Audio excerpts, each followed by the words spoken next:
5, 4, 3, hands on keys, turn.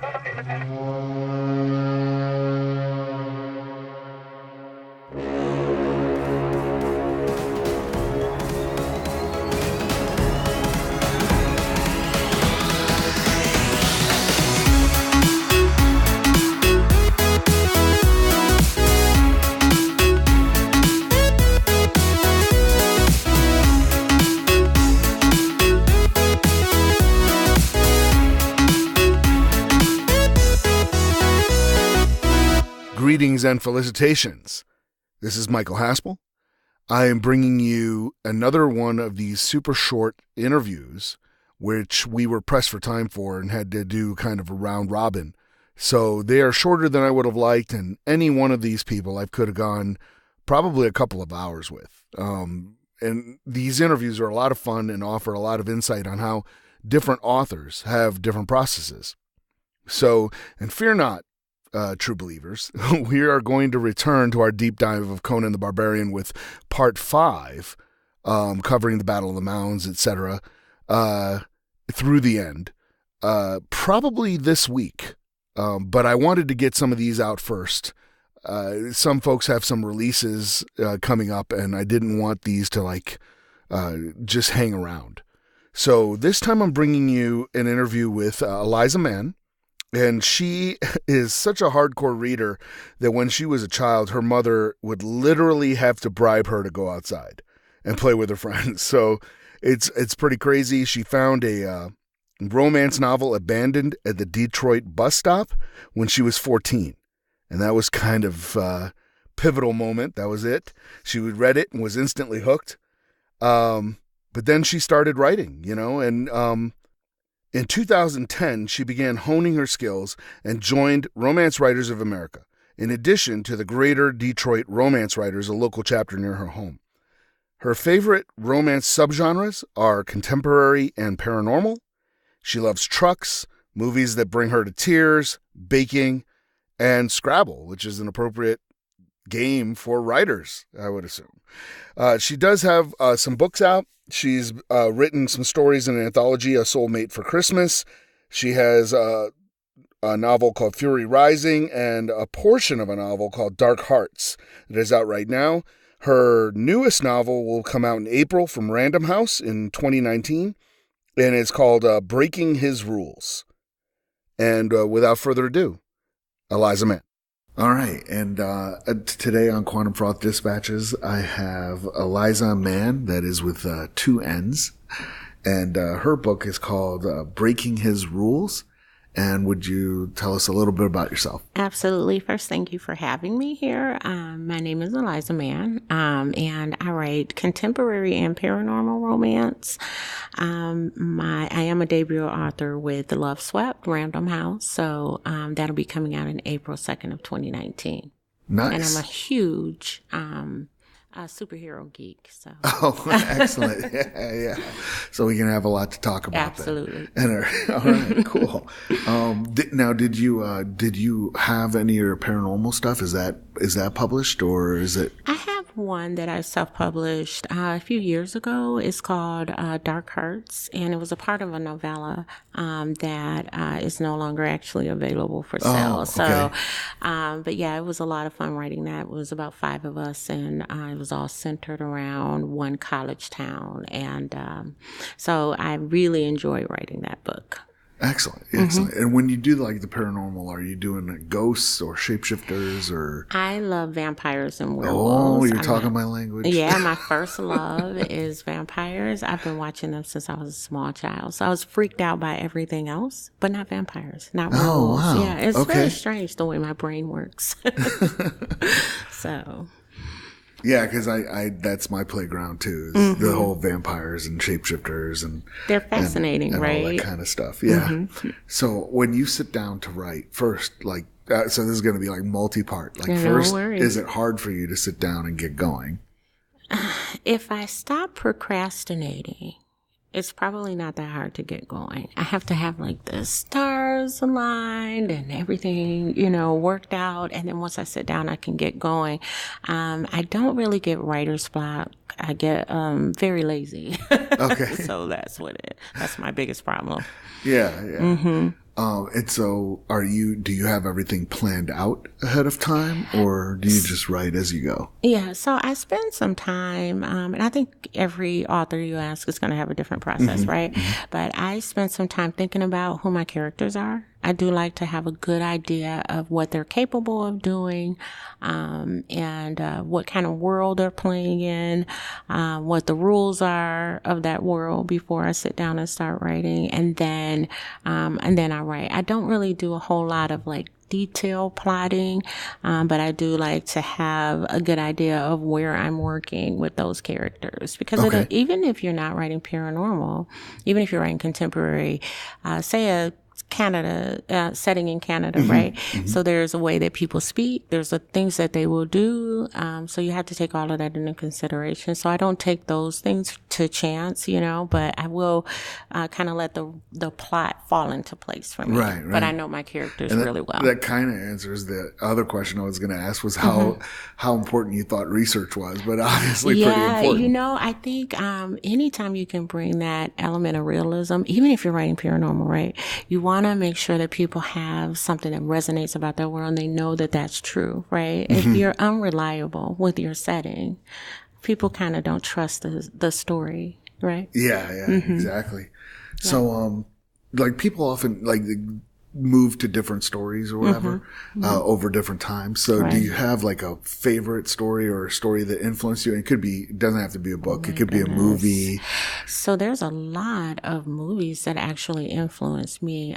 First, I'll do the book. My brother is a lot older than me, and he was in the 7th grade. I was in the 1st grade, and he was playing the part of Aslan in The Lion, the Witch, and the Wardrobe. Oh, okay. And at the time, I was like, I so want to be like my brother. He was so cool, and so I read that book. It was probably a little outside of my age range, but I read that book and I loved it, and I've always loved it. And it probably set me up for all those other things that would resonate with me as I got older, right? So you get then you go into, of course, we have fairy tales, the Beauty and the Beast, and I'm not talking the Disney ones, the really dark ones. And then as I got older, I started watching more movies because my parents kind of stopped controlling what I was watching. So some of the things that intrigued me were like Carrie. I remember watching a movie called Wolfen. It was probably a horrible movie, right? But it does not hold up well, but it is. No, it didn't. But at the time, I was like, oh my God, it's werewolves. And then I loved Vincent Price. Loved him. So I watched a lot of all of those Edgar Allan Poe. Yeah, so the old Hammer films, I think. Oh my God, amazing. Was making them. So I'm not saying you're probably like, oh my gosh, she loves B movies, but they just made me want to know more about those worlds. So, Excellent. Yeah. So I'm a little bit curious now because you write romance. And it sounds like there's a fantasy writer.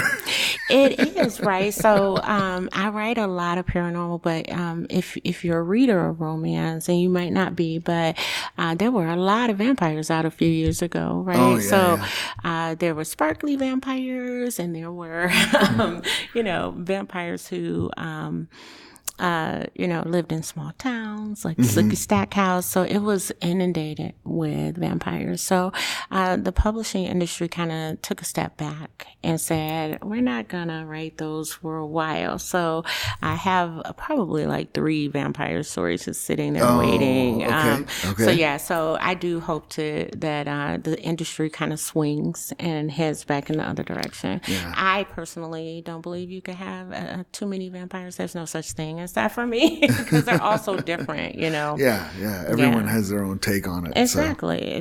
So hopefully we'll see that come back in romance. I don't know that in sci-fi and fantasy without the romance element.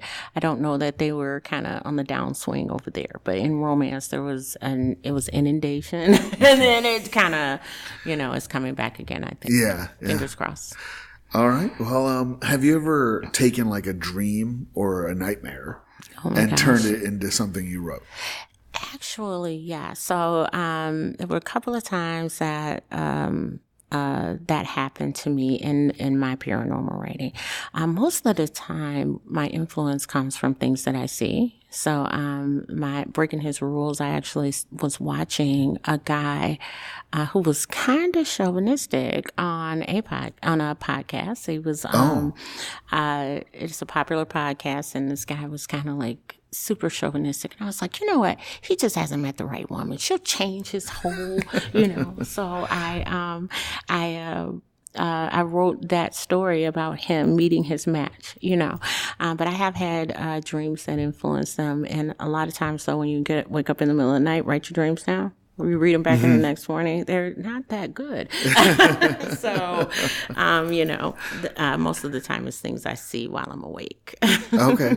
Yeah. That works. Now, have you ever written any fan fiction? Because you seem like you're in the fandom. I read a lot of fan fiction. I don't write fan fiction, but I read a lot of it. One of my friends wrote a Severus Snape and Hermione love story.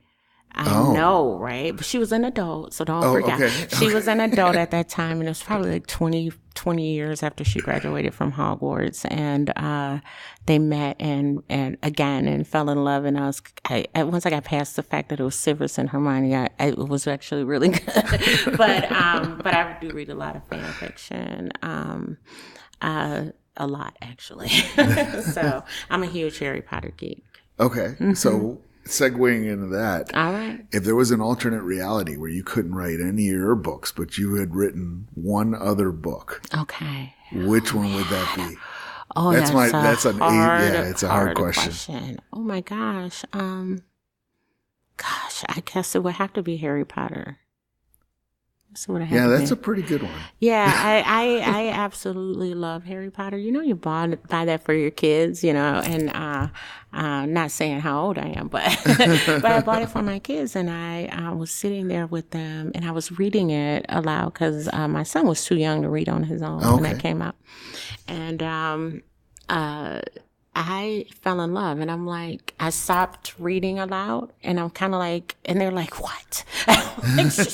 I'm reading. So, but yeah, I really love that world. It's amazing. I guess if I had a second choice, you didn't ask me about two, but I talk a lot. You can do two. If I had a second choice, it would have to be Black Dagger Brotherhood. By J.R. Ward. Oh my God. I don't know if you read those. I have not. They're badass vampires, and they're saving the world from horrible vampires. So I really love that one. Okay, I need to check that out. You might need to. It's a lot of romance in it, but it's a really good world. J.R. Ward is phenomenal. So.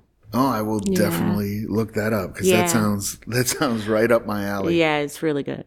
And then for my last question, unfortunately, what advice would you have to any writer that's like trying to finish a book or get published? Or so I guess I would tell them there are a lot of people that will give you rules, what you can and can't do. I think you have to kind of make your own way. You have to know the rules, but know what you can and can't do for yourself, right? So you just have to have the confidence to keep going no matter what folks may or may not say to you. I found, especially in a genre like romance, people have a lot of things that you can't do. So I have always taken all of the advice with a kind of a grain of salt. Take what I can use, and then the rest you just have to kind of throw away and keep going. So don't be discouraged. Just keep pressing on. Yep. Absolutely. So that would be my advice. All right. Well, thank you very much for being on. Thank you for having me. You're an awesome guy. Thank you so much. Thank you. My pleasure. All You have been listening to Quantum Froth Dispatches by Michael Haspel. Music and other cues are provided by The Fat Rat. The song you're hearing is Monody, featuring Laura Brem. If you would like to support the podcast, please visit www.patreon.com/QFD. Thank you for listening, and we now return you to your mundane reality.